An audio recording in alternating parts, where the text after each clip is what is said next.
आज मैं आपके लिए बहुत ही प्यारा सा ब्लॉग लेकर आई हूँ। मुझे पूरा विश्वास है कि आज के ब्लॉग में जो भी बातें मैं आपसे शेयर करूँगी वो आपको अच्छी लगेंगी और आप इस चीज़ पे विचार करोगे कि जो भी मैंने किया वो सही किया। और अगर आपको मेरा ये ब्लॉग पसंद आए तो आप इसे ज़्यादा से ज़्यादा शेयर करना और मुझे कमेंट करना।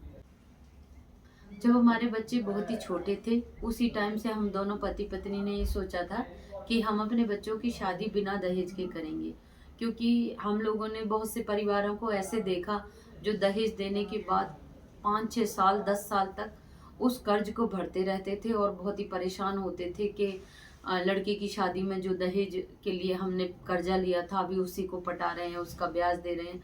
तो हमने उसी टाइम ये अपने दिल में सोचा कि हम कभी किसी को ऐसे परेशान नहीं करेंगे, कर्जा लेने के लिए मजबूर नहीं करेंगे।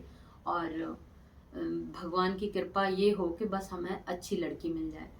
और राधा रानी के आशीर्वाद से, बिहारी जी की कृपा से हमें बहुत ही प्यारी सी बेटी मिल गई, बहुत ही संस्कारी घर की बेटी मिल गई। वो लोग बहुत अच्छे हैं और उन्होंने कोशिश भी की हमें दहेज देने की, लेकिन हमने साफ मना कर दिया कि हमें बिल्कुल भी एक भी पैसा नहीं चाहिए आपका, ना ही कोई सामान चाहिए, क्योंकि ठाकुर जी की कृपा से हम हर तरीके से सक्षम हैं और सब चीज़ की मौज है। तो हमने सोचा कि हम किसी को क्यों परेशान करें।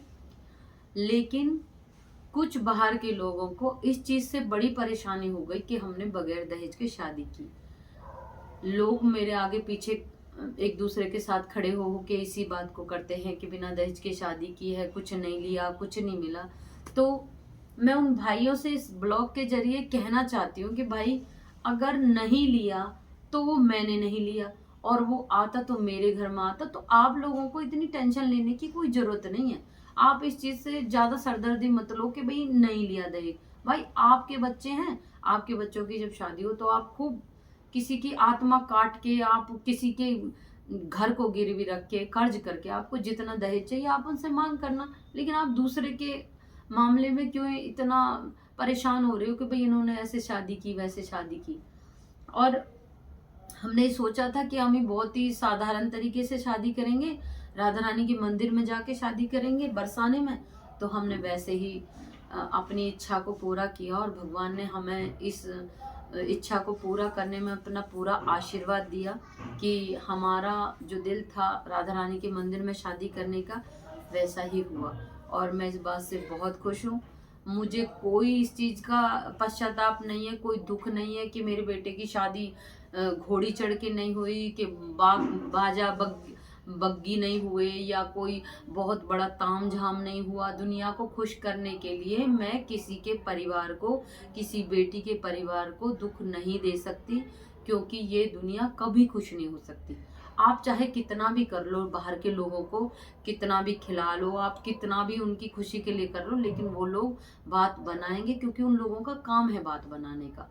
तो भैया, आप समाज के चक्कर में, चार लोगों के चक्कर में किसी बेटी के माँ बाप को इतना मजबूर, इतना परेशान मत करो कि वो आपको दहेज देने के लिए 10 साल 15 साल 5 साल उस कर्ज को भरता रहे। आपने कभी इस चीज का विचार किया है कि जो आप अपने बेटों की शादियों में दहेज लेते हैं, उस दहेज को देने के लिए सामने वाले के परिवार को कितने दिन बेचैनी से सोना पड़ता है, कितने दिन की नींद उड़ती है उन लोगों की, किस तरीके की परेशानी का सामना करना पड़ता है।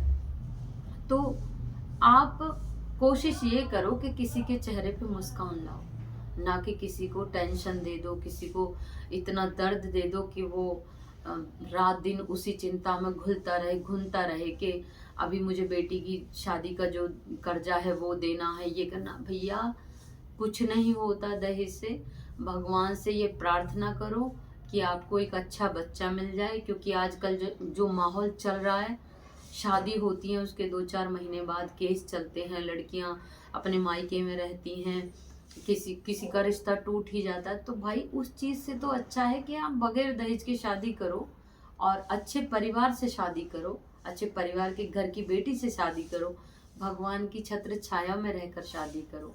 ये जो इतना शो ऑफ हो रहा है ना कि भाई इतने बड़े बड़े होटलों में शादी होती है और फिर बाद में उनका अंजाम क्या होता है। भगवान के सामने आप इस चीज़ को रखोगे, इस चीज़ को करोगे कि भगवान आप ही साक्षी हो, आपके सामने ही जो कुछ होना है वो हो रहा है, तो शायद ऐसी नौबत ही नहीं आए। नौबत इसलिए आती है क्योंकि आप लोगों के दिल में लालच भर चुका है बहुत ज़्यादा। आप ये चाहते हो कि सामने वाला चाहे गिरवी रख जाए, चाहे उसका घर बिक जाए, चाहे उसका खेत बिक जाए, आप लोगों का मुंह भरना चाहिए दहेज से। तो भाई इस सोच को बदलो। और फिर मैं किसी के बारे में कोई कमेंट यूं नहीं कर सकती क्योंकि मुझे किसी से कोई मतलब नहीं है कि भाई कोई ले या ना ले, मुझे इस बात से मतलब नहीं है। मैं अपने आप से मतलब रखती हूँ, तो आप भी अपने आप से मतलब रखें। कोई जरूरत नहीं है किसी के ऊपर परेशान होने की। जो लेगा वो लो, जिसको समझ में आएगा वो किसी को परेशान मत करो। और भगवान की कृपा इस तरह से नहीं मिलती है जैसे आप लोग सोचते हो। आप कोशिश ये करो कि जब दो परिवार एक होते हैं तो उन दोनों परिवारों का सुख दुख एक हो जाता है।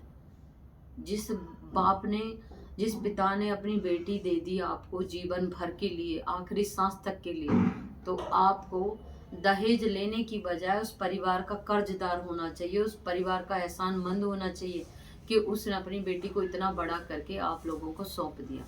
और आपकी ये जिम्मेदारी बनती है कि उस बेटी को एक बहू की तरह नहीं, एक बेटी की तरह प्यार करें और कोशिश करें कि उसको ऐसा ना लगे कि वो पराए घर में आई है।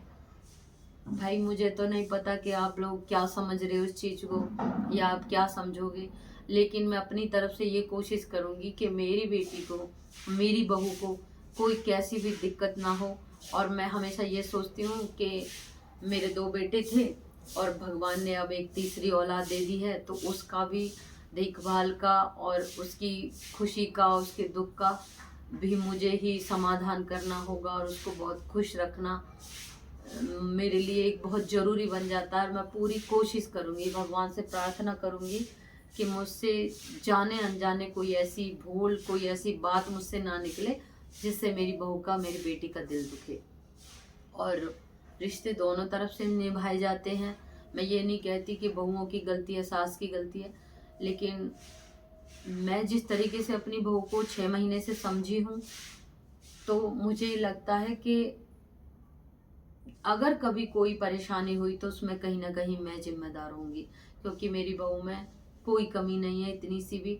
वो मुझे बिल्कुल अपनी माँ के जैसे प्यार करती है और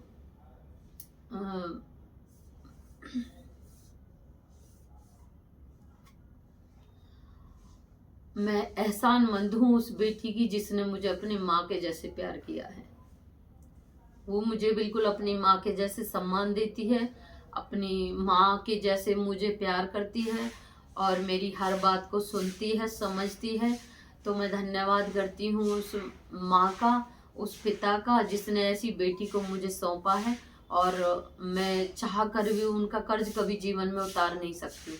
तो आप भी ऐसी अच्छी सोच बनाएं ताकि किसी को आपकी वजह से कोई दुख ना मिले, कोई परेशानी ना हो। तो अगर आपको मेरी ये बातें सही लगी हों तो आप मेरे ब्लॉग को ज़्यादा से ज़्यादा शेयर करें और अपनी घर की बहुओं को बहुत खुश रखें, अपनी बेटी के जैसे रखें, क्योंकि वो एक दूसरे घर से आती हैं और वो इस परिवार को, अपने ससुराल को अपना करके रहती हैं।